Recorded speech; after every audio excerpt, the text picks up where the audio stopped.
আসসালামু আলাইকুম। সকলকে দৈনিক স্বাস্থ্যসেবা চ্যানেল থেকে স্বাগতম। আমি ফার্মাসিস্ট মাসুদুর রানা বলছি। আশা করি আলহামদুলিল্লাহ সকলেই ভালো আছেন, সুস্থ আছেন।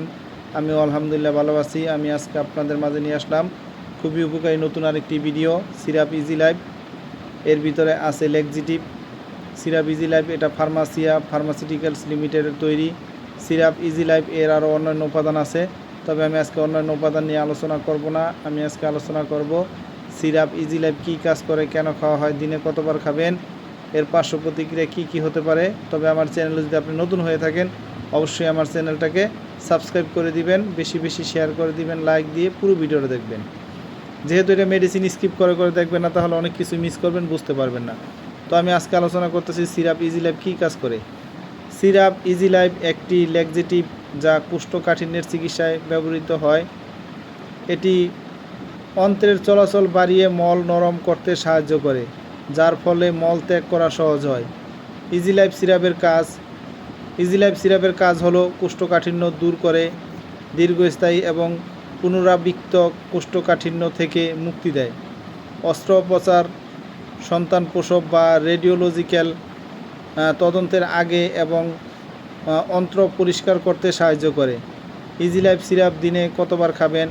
প্রাপ্তবয়স্ক এবং 10 বছরের বেশি বয়সী শিশুদের জন্য সাধারণত রাতে ঘুমানোর আগে 5 থেকে 10 মিলি বা 1 থেকে 2 চামচ সিরাপ খাওয়ার পরামর্শ দেওয়া হয়।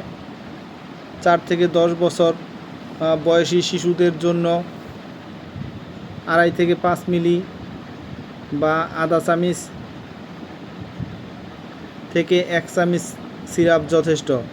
4 বছর বয়সী কম শিশুদের জন্য শরীরের প্রতি কেজি ওজনের জন্য 0.25 মিলিগ্রাম সিরাপ দিতে হয়। আর ইজি লাইফ সিরাপ খাওয়ার নিয়ম হচ্ছে, এটা রাতে খাবে, অবশ্যই ডাক্তারের পরামর্শ নিয়ে খাবেন। সিরাপ ইজি লাইফের কিছু পার্শ্ব প্রতিক্রিয়াও আছে। সাধারণত পার্শ্ব প্রতিক্রিয়াগুলোর মধ্যে হলো পেটে ব্যথা বা অস্বস্তি, বমি বমি ভাব, ডায়রিয়া, মাথা ঘোরা, অ্যালার্জির প্রতিক্রিয়া। সতর্কতা: দীর্ঘদিন ধরে অতিরিক্ত মাত্রায় এই সিরাপ সেবন করা যাবে না। গর্ভাবস্থায় বা স্তন্যদানকালে ডাক্তারের পরামর্শ ছাড়া এই ওষুধ সেবন করা উচিত নয়। শিশুদের ক্ষেত্রেও ডাক্তারের পরামর্শ ছাড়া এই সিরাপ ব্যবহার করা উচিত নয়। মনে রাখবেন, কোনো ওষুধ সেবন করার আগে অবশ্যই একজন ডাক্তারের সাথে পরামর্শ করে নেবেন।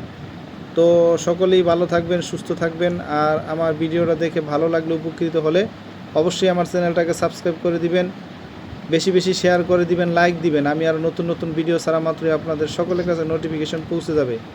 আর আপনাদের কোনো কিছু জানার থাকলে, বোঝার থাকলে অবশ্যই আমাদেরকে কমেন্টসের মাধ্যমে জানাবেন। তো সামনে আরও নতুন নতুন ভিডিও পেতে সকলেই চ্যানেলটিকে সাবস্ক্রাইব করে রাখুন। তো সকলেই ভালো থাকেন, সুস্থ থাকেন। আসসালামু আলাইকুম।